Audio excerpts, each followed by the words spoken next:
Hey, it's Dr. J. Hi students, I am here to do a video lecture on chapter 16, Managing Information and Technology.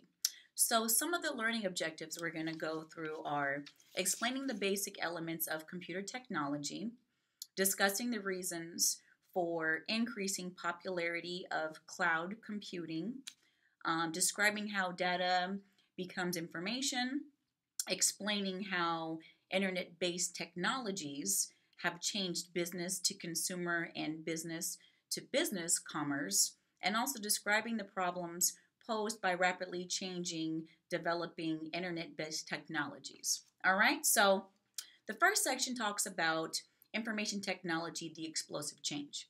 So we all know that technology has a huge impact on our development, on our customer relations, on our ability to get things done, period.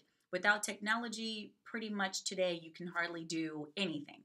So the software and the software systems and the management of those software systems are important to businesses because of the link between the productivity, the development, and revenues. Okay? Application softwares, they help the business perform. So when you think of application softwares, it's kind of the same tactics like apps. So like with Apple apps, those are application softwares. They're softwares used to apply to things so that way you can get some type of productivity out of it. All right. Okay, going on to networks. So when you think of technology, the second thing that should come to your mind is the network from which the technology is coming. So networks are important because they connect you to the software to be able to utilize the technology that you're going to use for the business, for personal use, for anything like that. Okay? Intranet and extranets. So intranet and extranets are different. So the intranet is the ability for internet to be connected from a private network versus an extranet. An extranet is giving stakeholders and suppliers, consumers, limited access to certain areas of their internet. All right. Okay. So the role of the IT department. So the IT department is vital. It's vital to any organization.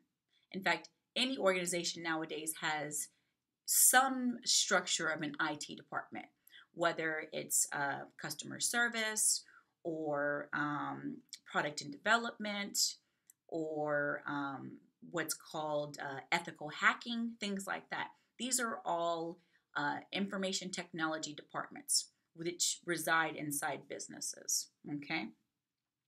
The characteristics of good information. So I thought this section was really neat because it breaks down some pretty critical attributes of characteristics of information that's good for you. So accurate. Information must be accurate. That is vital. Okay. Must be relevant. Has to be accurate and relevant. Those kind of marry each other.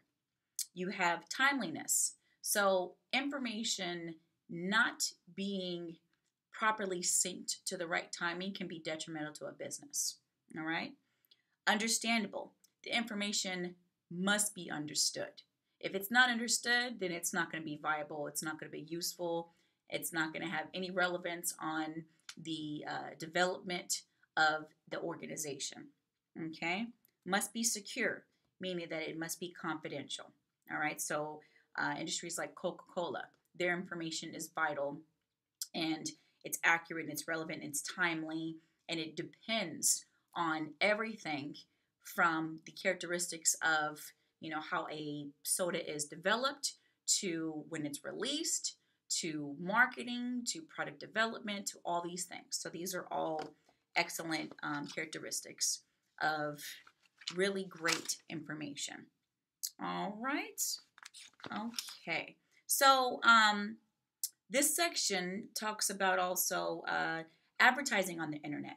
Now, when you advertise on the internet, it is not only time consuming because you're constantly having to, update things and make sure that they're there and, currently,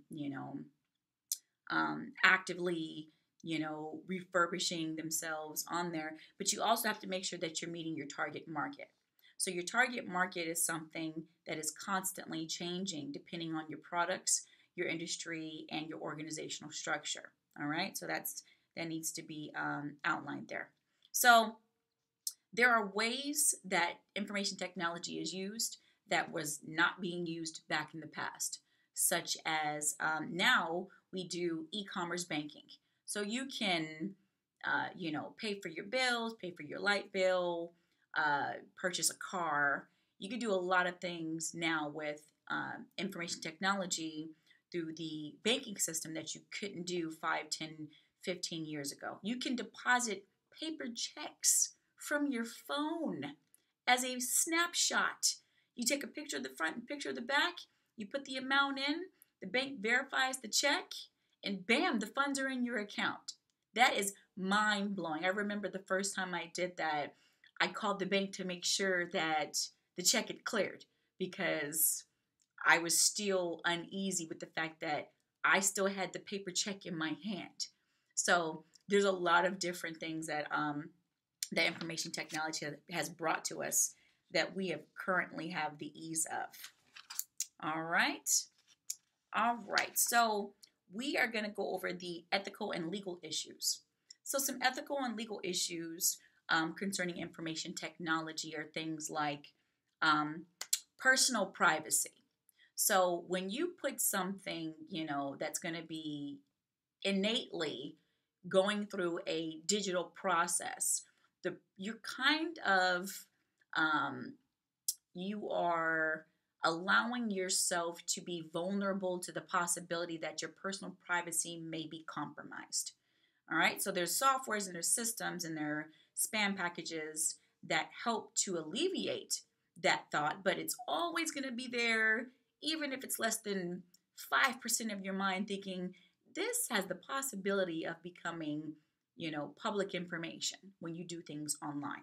Okay, and just a little snapshot.